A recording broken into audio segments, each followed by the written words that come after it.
आज हम साईं बाबा का नाम लेकर राजा भरत की कथा का वर्णन करेंगे।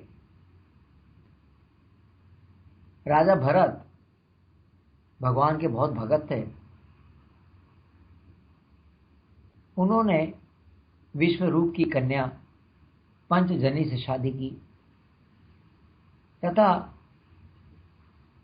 अपने धर्म में रहते हुए प्रजा का अपने बच्चों की तरह पालन पोषण करते थे। वह तरह तरह के यज्ञ करते थे तथा उसका फल परमात्मा को दे देते थे, अर्थात फल की इच्छा के बिना सब कर्म किया करते थे। इस तरह कर्म करते करते उनका अंतःकरण शुद्ध हो गया, प्योर हो गया, वो पवित्र हो गया। कई बरस तक इस प्रकार राज्य करने के बाद उन्होंने राज्य अपने पुत्रों में बांट दिया तथा खुद पुनः आश्रम चले गए ताकि वो सारा समय परमात्मा की ध्यान पर लगा सकें। उन्होंने वहां सब विषयों को त्याग कर भगवान की आराधना शुरू कर दी।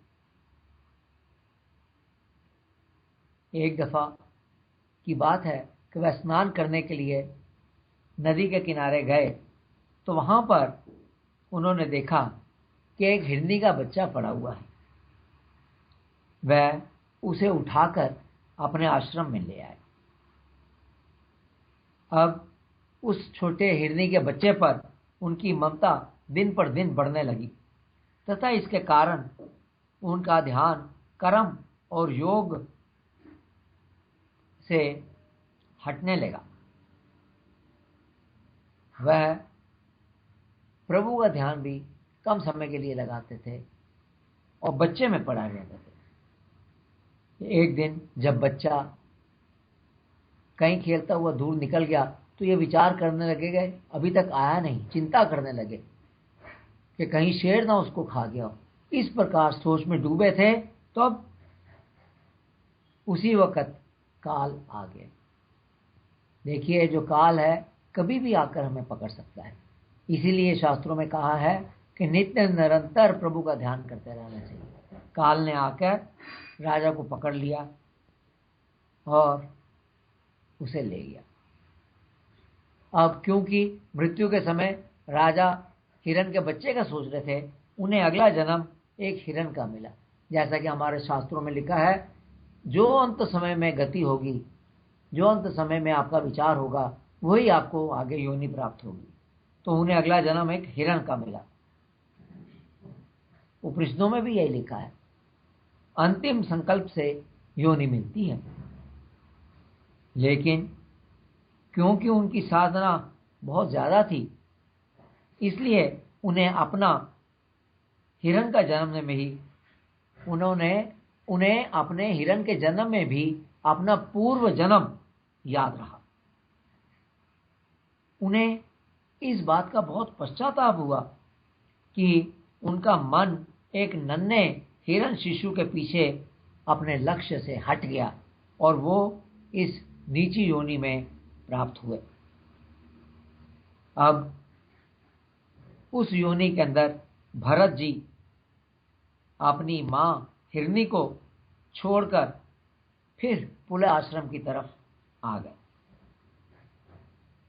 अब वहां पर आकर उन्हें आसक्ति से, अर्थात अटैचमेंट से, मोह से डर लगने लगा। वह मृग योनि को प्राप्त कराने वाले प्रारब्ध के खत्म होने की प्रतीक्षा करने लगे, अर्थात कब उनका यह मृग योनि का शरीर छूटेगा, वह उस समय की प्रतीक्षा करने लगे। समय पर उनका अंत हुआ, अर्थात हिरण योनि से उन्हें मुक्ति हुई और अब उन्हें एक श्रेष्ठ ब्राह्मण के घर में जन्म मिला। भगवान की कृपा से उन्हें पूर्व जन्म याद होने के कारण वह स्वजनों के संग से बहुत डरते थे, अर्थात मोह न पड़े इसलिए वो अपने स्वजनों से भी हटकर रहते थे, कट कर रहते थे। हर समय भगवान का सिमरन करते थे और दूसरों की नजर में अपने को पागल, मूर्ख दिखलाते थे ताकि वो भी उससे हट कर रहे, उससे दूर रहे। समय पर उनकी माता और पिता की मृत्यु हुई तथा वह छोटे भाई के पास रहने लगे। वो छोटा भाई अपने बड़े भाई भरत को मूर्ख मानता था, पर भरत जी को मान अपमान का कोई विचार नहीं था। कोई उनकी बेइज्जती कर रहा है, कोई उन्हें मूर्ख कहता है, कोई पागल कहता है, उस बात पर वो कभी कतई ध्यान नहीं देते थे। थोड़ा बहुत जो उन्हें मिल जाता था वह बिना जीभ का स्वाद देखे खा लिया करते थे। अपने उस व्यवहार के कारण वह जड़ भरत के नाम से जाने जाने लगे। सब उन्हें जड़ भरत करके पुकारने लगे। एक दफा उस इलाकों में डाकुओं के सरदार ने एक पुत्र प्राप्ति की कामना से भद्रकाली को मनुष्य की बलि देने का संकल्प किया। उसने बलि देने के लिए जिस पुरुष को पकड़कर मंगवाया था वह भाग गया।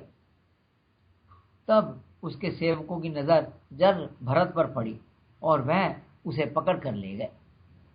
परंतु ब्राह्मण की बलि होने को है, अर्थात एक ब्राह्मण को बलि देने के लिए तैयार किया जा रहा है, यह देखकर देवी मूर्ति फाड़कर बाहर आ गई। अर्थात देवी भद्रकाली अपनी मूर्ति से बाहर आ गई और उसने सारे पापियों को, डाकुओं को मार डाला। कहने का मतलब है कि महापुरुषों पर किया हुआ अत्याचार अपने ऊपर ही पड़ता है। अब समय बीतने लगा और कुछ समय के पश्चात एक घटना घटी। उस जगह का एक राजा जिसका नाम रहुगन था, वह पालकी पर चढ़कर जा रहा था। कहारों ने उठा रखा था। तब एक और कहार की जरूरत पड़ी। उस वक्त जड़ भगत वहां से जा रहे थे तो राजा के जमादार ने जड़ भगत को पकड़कर पालकी में लगा दिया। लेकिन चलते वक्त जड़ भगत इस बात का बहुत प्रयत्न कर रहे थे कोई कीड़ा, कोई प्राणी उनके पांव के नीचे ना आके दब जाए, इसलिए वो बचा बचा कर चल रहे थे। उनके इस प्रकार चलने से दूसरों कहारों के साथ उनकी चाल मेल नहीं खा रही थी और पालकी टेढ़ी मेढ़ी होती थी। ये देखकर राजा को बहुत गुस्सा आया। उसने भरत को बुलाकर बहुत बुरा भला कहा, पर भरत ने बुरा नहीं माना, क्योंकि वह जानता था कि ये शरीर अविद्या का ही कार्य है और वह मैं मेरेपन के अहंकार से अलग हो चुका था।